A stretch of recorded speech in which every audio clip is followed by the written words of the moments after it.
Oh, so beautiful, isn't it? This is Palo Santo.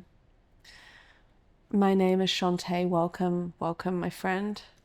Today we're going to talk about what to do when your life completely falls apart and how to use this experience of everything crumbling around you to get you onto your spiritual path. So before we start, let's just take a deep breath together and ground ourselves, because this world is so noisy. It's just so full of distraction, isn't it? It's just distracting us from seeing the beautiful light of who we really are and why we're here. So let's just take a deep breath together, my friend.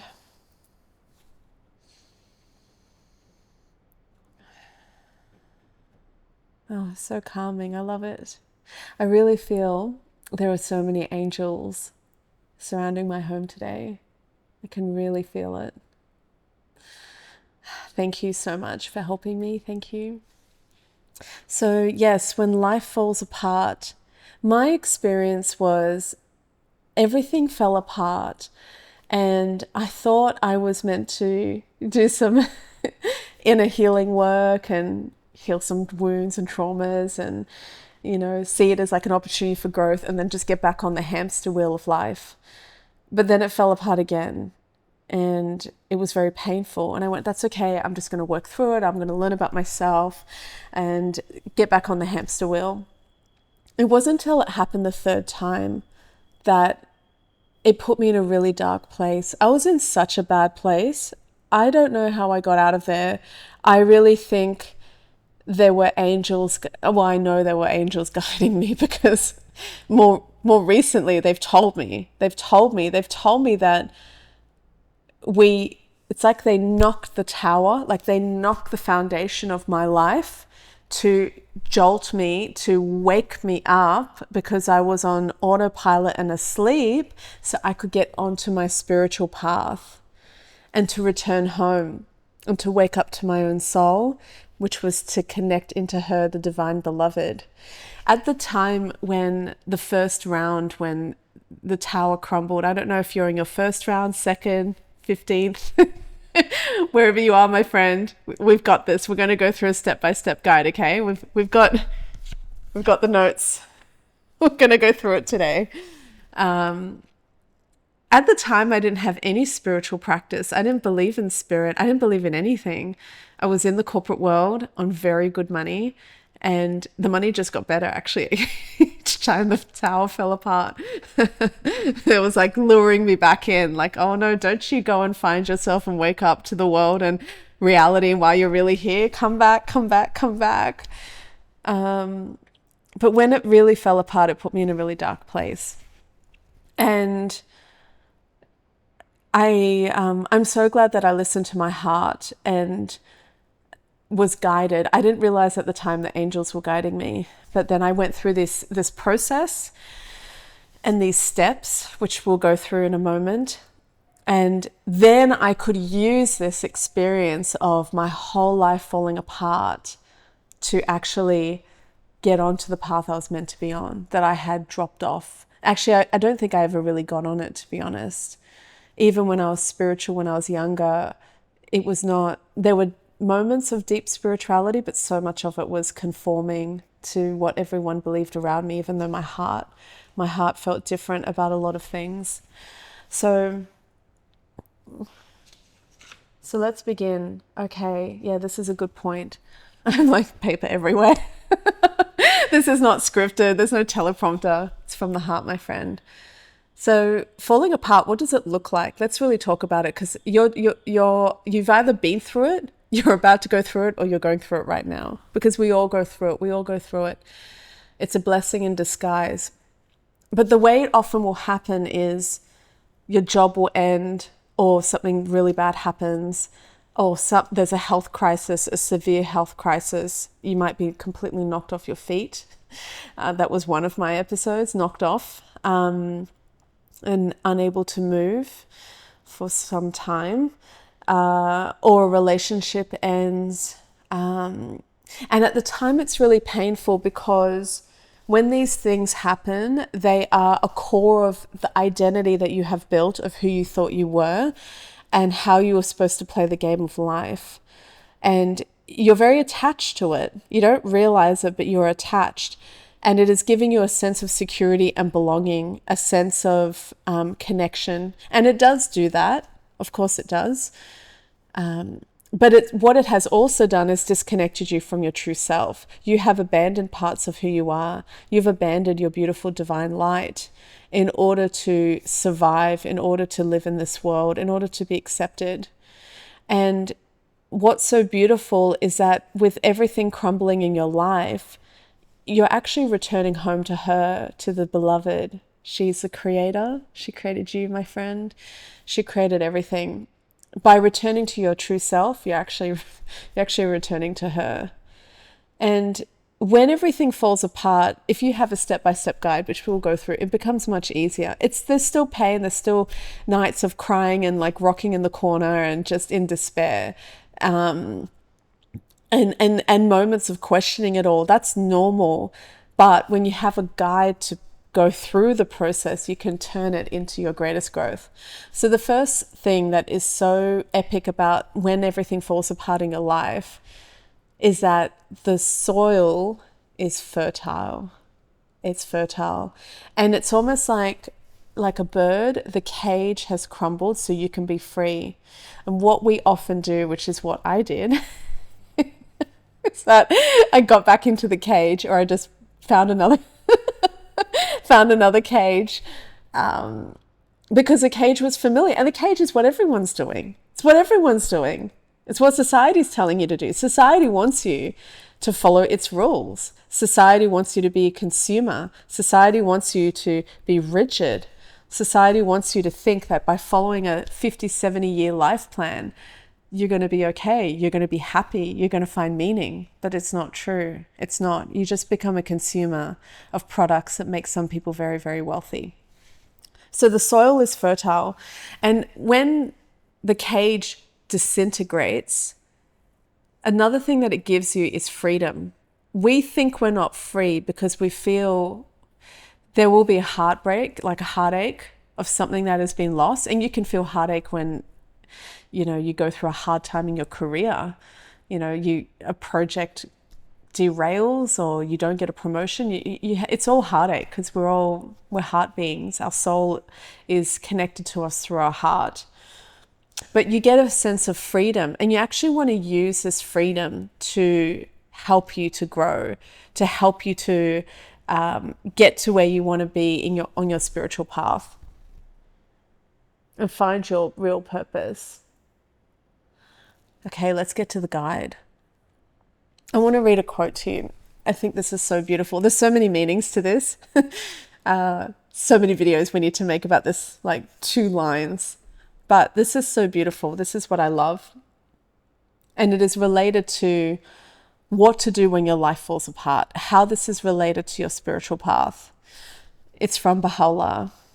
He says, "Cast off the garments of whatever constrains thee, then purify the soul from all limitations.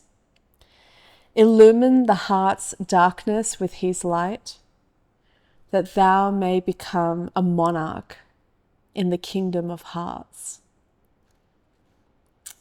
So let's talk about casting off whatever constrains thee, because that's actually the beginning. So the first thing I want you to do, and actually I would encourage you to do this in nature.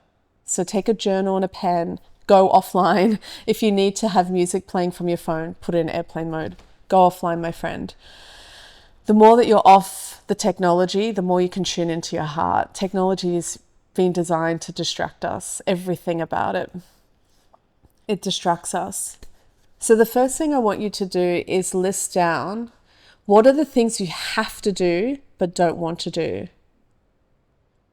You have to, but you don't want to. So an example of this for me was, I thought at the time, I have to work in IT as a project manager, but I don't want to. But I have to, because I have to have an income to survive. Now, what I realized on my path down the track was, yes, I have to have an income because it's the way this world is designed. It's a currency-based world. But I could actually build a business that comes from my heart, and it can still be in the realm of IT, but it's not project management, it's consulting, which is actually what I'm doing now. I'm building that now. So write down, what do you have to do but you don't want to? I have to be married but I don't want to. I have to live here but I don't want to. I have to go to this community event but I don't want to. This is where you're starting to tune into your beautiful heart, my friend. What do you have to do but don't want to? Now, don't try to rationalize it and don't try to answer the question. Just start to list it down. Now, the second is, I wish I could do X, but I can't. I wish, but I can't.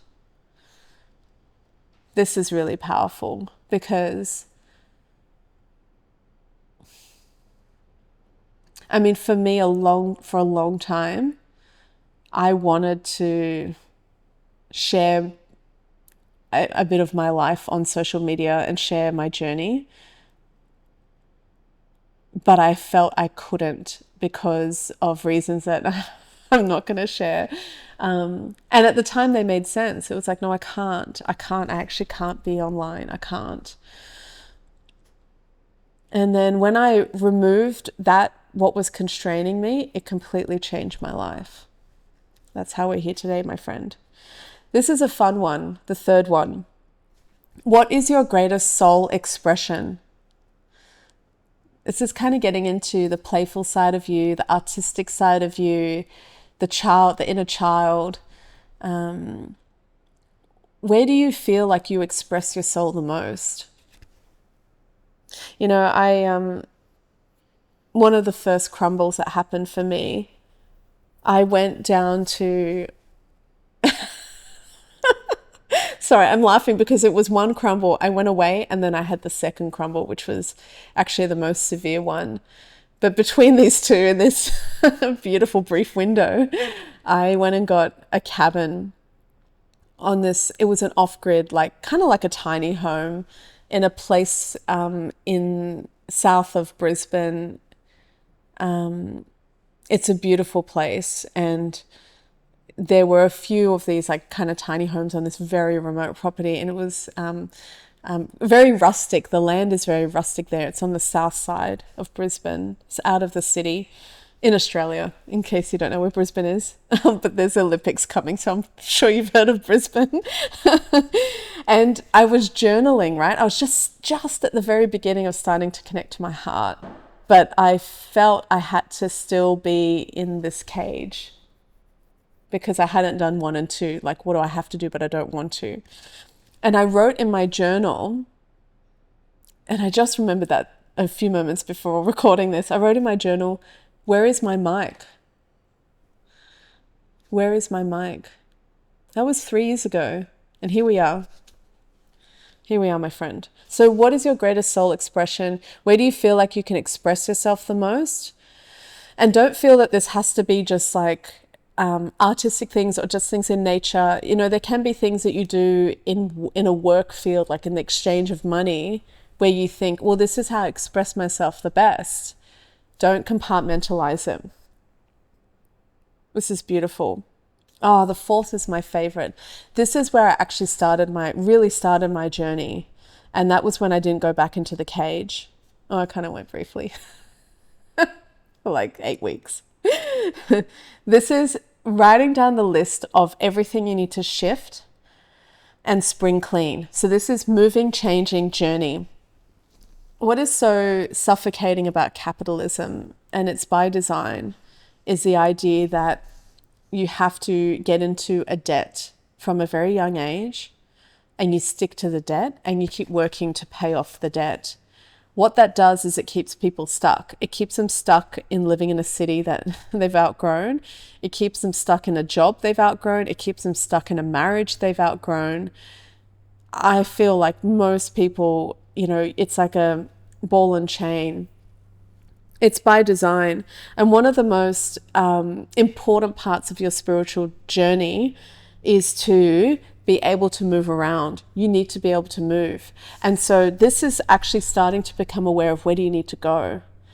Because it's very likely, I don't want to say 100% because I don't want anyone to feel like anything is black and white on the journey. But I know for myself, and everyone I've known who's done this, you need to move. You need to shift and change. You actually need to get out of your environment. And you probably won't go back. It's very unlikely you'll go back. So I want you to write down a list of, where do you feel called to go?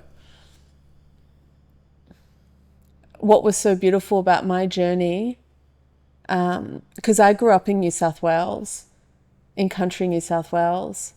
And I had not, once I left the state and came to Queensland, there were very few moments that I actually stepped over the border. So Brisbane is only an hour and a half from the border. And because of the restrictions we had a few years ago, I don't want to say the word,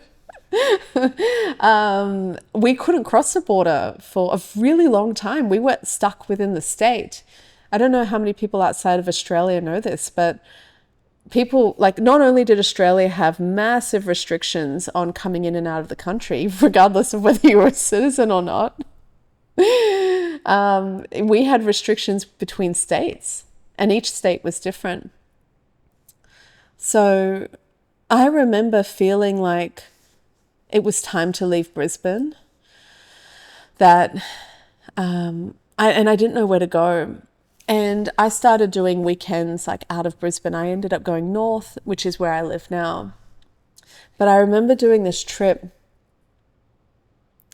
by myself, and I drove south, and I just picked this town that I thought I'd been to, but it turns out I hadn't. And it's a beautiful little town called Mullumbimby, and by locals it's known as Mullum.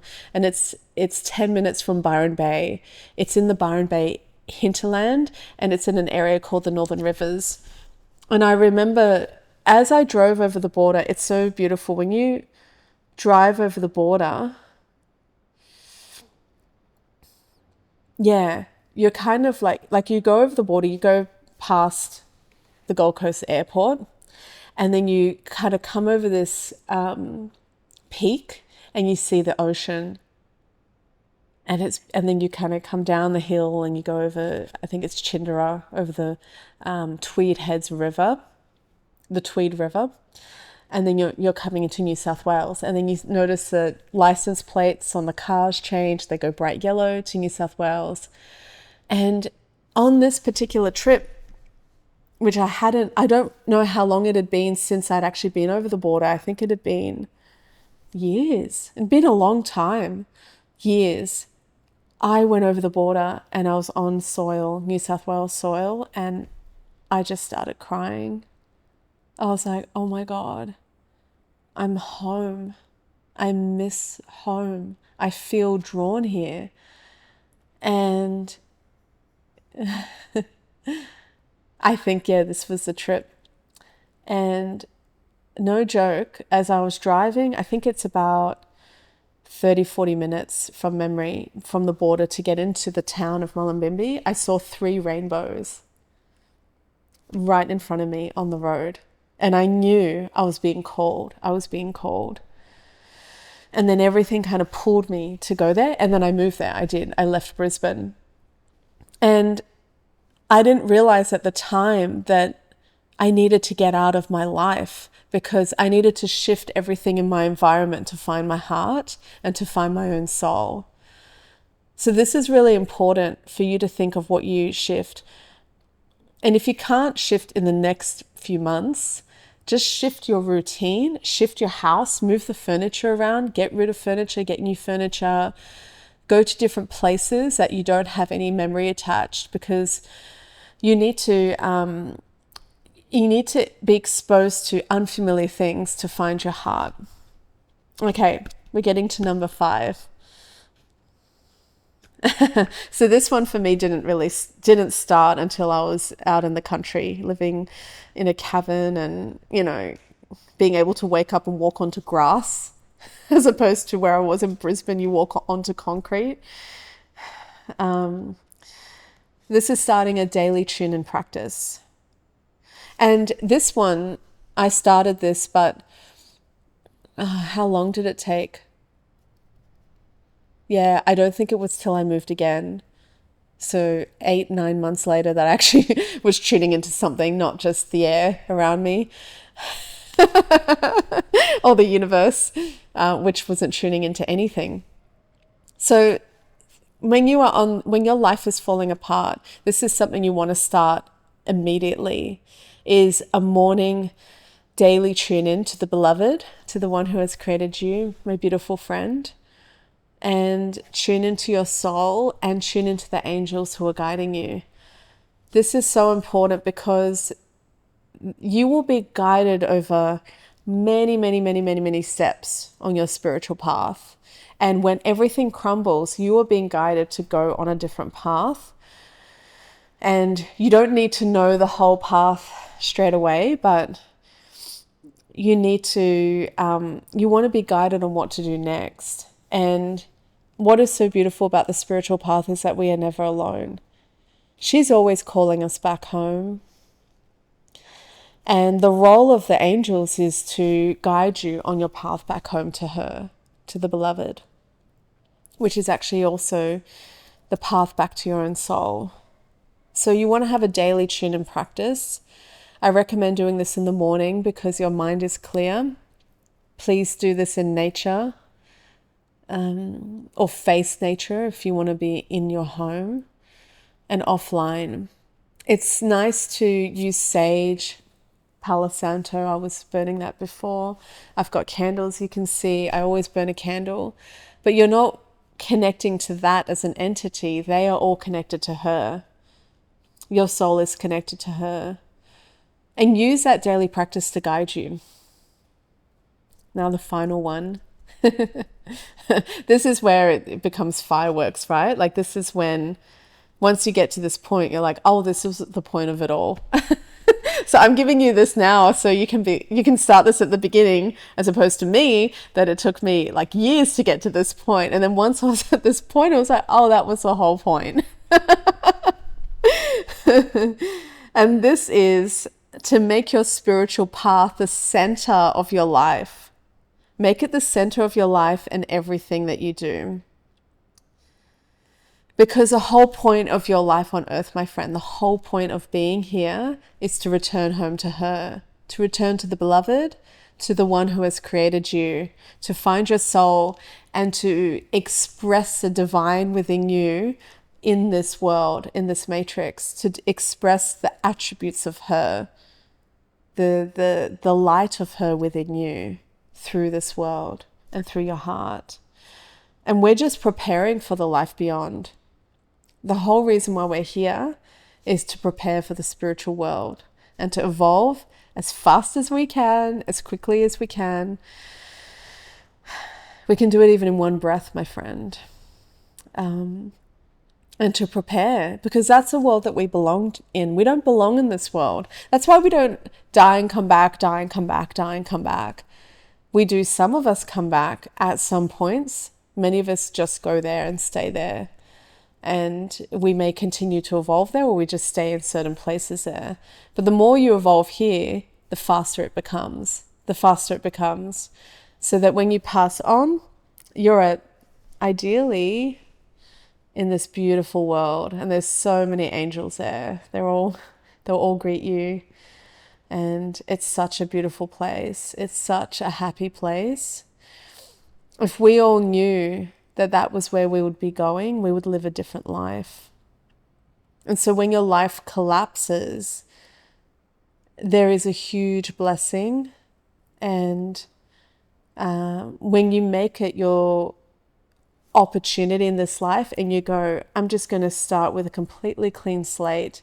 I'm going to delete everything I know about who I thought I was and why I'm here and what matters in my life, and build a new life, a new version of you, which is soul-based, heart-based, and connected to the beloved, connected to her, connected to the angels who are guiding you, who are whispering to you, to your beautiful heart, who are loving you and giving you the hints, then it becomes your greatest portal for growth.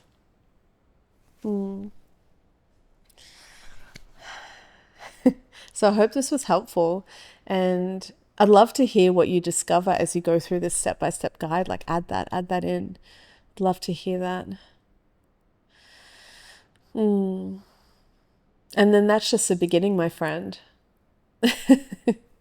Then you're on the path, and then your eyes open to all the worlds that exist.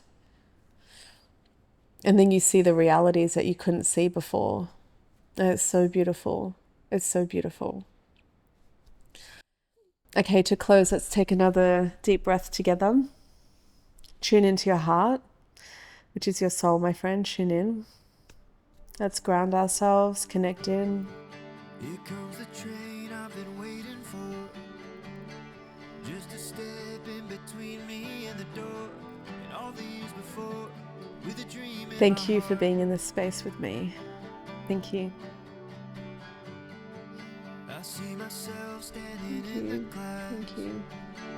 All of a sudden, all these memories are passing like flowers on a casket. I'm leaving it all behind. Every broken heart, a fresh new start. When I worked so hard, I was falling